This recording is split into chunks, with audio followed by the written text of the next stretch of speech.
નમસ્કાર દર્શક મિત્રો, આપ નિહાળી રહ્યા છો તાપી મિત્ર ન્યૂઝ ચેનલ। તો હવે નિહાળીએ સમાચાર વિગતવાર।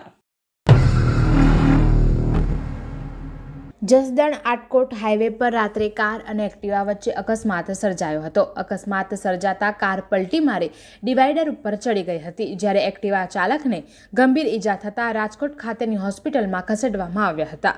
રાત્રિના સમયે અકસ્માત સર્જાયો હોય ઘટના સ્થળે સેવાભાવી લોકો મદદે દોડી ગયા હતા।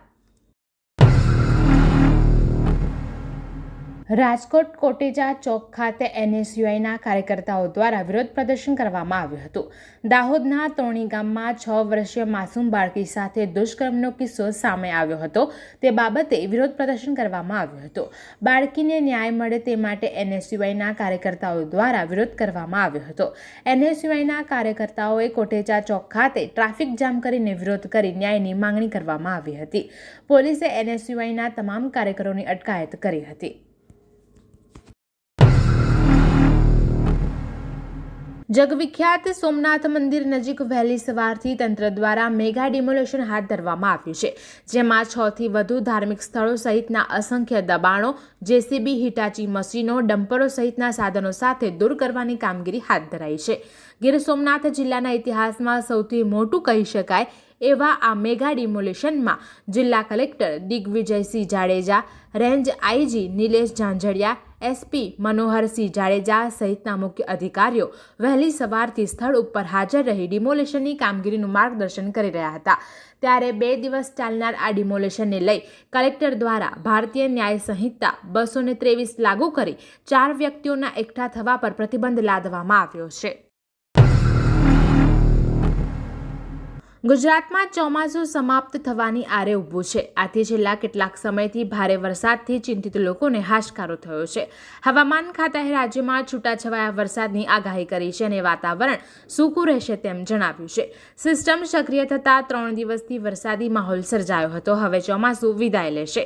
આમ વાસ્તવમાં સંપૂર્ણ ગુજરાતમાં ચોમાસાની ઋતુની સમાપ્તિ 3 થી 5 ઓક્ટોબરની વચ્ચે થશે અને ત્યારબાદ શિયાળાની ઋતુનું આગમન થશે। રાજકોટ સહિત સમગ્ર સૌરાષ્ટ્રમાં ભાદરવામાં શરૂ થયેલો વરસાદ સતત 2 દિવસથી અવિરત વરસી રહ્યો છે। અવિરત વરસાદને પગલે રાજકોટ શહેર અને જિલ્લાના મોટાભાગના તમામ જળાશયોમાં નવા નીરની નોંધપાત્ર આવક થવા પામી છે, જેથી ભાદર ડેમ ઓવરફ્લો થયો છે। ઉપરવાસમાં પડી રહેલા વરસાદથી સૌરાષ્ટ્રના બીજા નંબરનો સૌથી મોટો ભાદર 1 ડેમ પણ ઓવરફ્લો થતાં ડેમના 18 દરવાજા 6 ફૂટ ખોલવામાં આવ્યા છે। હાલ ડેમના 18 દરવાજા ખોલવામાં આવ્યા અને 33,018 ક્યુસેક પાણી છોડવામાં આવી રહ્યું છે। વડોદરા શહેરના મંગલ પાંડે બ્રિજ નજીક આવેલ અગોરા મોલમાં ગેરકાયદે ઊભું થયેલું ક્લબ હાઉસ આખરે પાલિકાએ 6 JCB વડે ધ્વસ્ત કર્યું છે।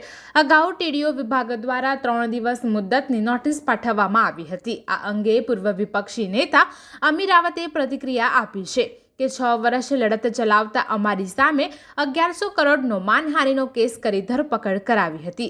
અગાઉ આવા દબાણો દૂર કર્યા હોત તો પૂરે આટલી તારાજી ન સર્જી હોત। નદી કિનારે લાખો ચોરસ ફૂટનું દબાણ હટાવવાનો ખર્ચ કોર્પોરેશન શું કામ ભોગવે? પાલિકાના અધિકારીઓ સામે આ મામલે કાર્યવાહી ક્યારે થશે? તપાસ થાય તો ભ્રષ્ટાચારના ખુલાસા થશે। ભરૂચ જિલ્લાના ઝઘડિયા તાલુકામાં નર્મદા નદીના તટે ઘણા પૌરાણિક મંદિરો આવેલા છે, જે પૈકી વઢવાણા ગામે આવેલા 600 વર્ષ જૂના પૌરાણિક શંકરેશ્વર મહાદેવનું મંદિર ગત રાત્રે નર્મદા નદીમાં ધસી પડ્યું હતું। સ્થાનિક નેતાગીરી અને સરકારની ભયંકર બેદરકારીને કારણે લાખો હિન્દુઓની આસ્થાના કેન્દ્ર સમાન આ પ્રાચીન મંદિરનું અસ્તિત્વ જ ખતમ થઈ જતા લોકોમાં ભારે રોષ ભભૂકી ઉઠ્યો છે। આ શંકરેશ્વર મહાદેવનું મંદિર નર્મદા નદીના કાંઠે આવેલું છે। દર વર્ષે વરસાદને કારણે મંદિરની જગ્યાનું મોટા પાયે ધોવાણ થતું આવ્યું છે, જેને કારણે મંદિર પરિસરની દિવાલો પણ તિરાડ પડી ગઈ છે।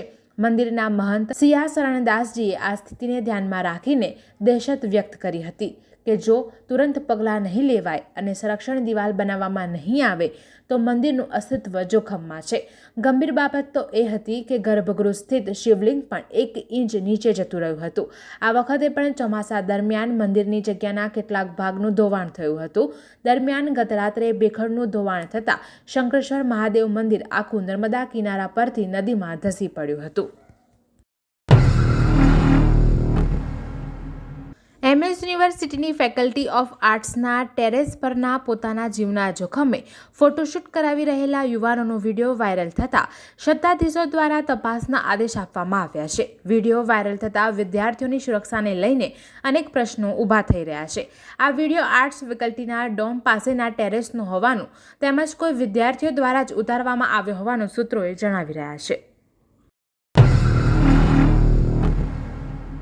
કતારગામ વિસ્તારમાં 700 જેટલા મિલકતદારોને સુરત મહાનગરપાલિકા દ્વારા તેમની મિલકત રોડ રસ્તાના દબાણમાં આવતી હોવાનું કારણ દર્શાવીને આ મિલકત ડિમોલિશન કરવાની હોવાથી મિલકતને ખાલી કરવાની નોટિસ આપવામાં આવી છે.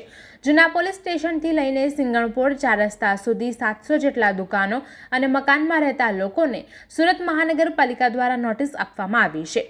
મહત્વની વાત એ છે કે અહીંયાના લોકો 20થી 30 વર્ષથી આ મકાનમાં રહે છે, છતાં અગાઉ પાલિકાએ આ બાબતે ધ્યાનમાં ન આવી અને હવે જ્યારે ડિમોલિશનની નોટિસ આપવામાં આવી છે ત્યારે લોકોની માંગણી છે કે દર વર્ષે દિવાળી આવે એટલે અમારે હેરાનગતિનો સામનો કરવો પડે છે.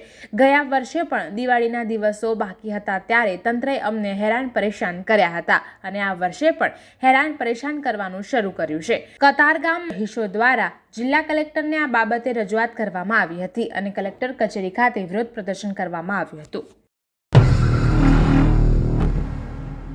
કોંગ્રેસ રાહુલ ગાંધીનો અસલી ચહેરો અને વિભાજનકારી એજન્ડા લોકો સામે આવી શકે તે માટે ભાજપ દ્વારા અનામત વિરોધી કોંગ્રેસ સામે ધરણાનો કાર્યક્રમ જાહેર કરી શુક્રવારે ઉગના દરવાજા ડોક્ટર આંબેડકર પ્રતિમા પાસે કેન્દ્રના વિરોધ પક્ષના નેતા તથા કોંગ્રેસ અગ્રણી રાહુલ ગાંધી દ્વારા અમેરિકામાં આપેલા અનામત વિરોધી નિવેદનથી વિરોધ પ્રદર્શન તથા ધરણાનો કાર્યક્રમ યોજ્યો હતો.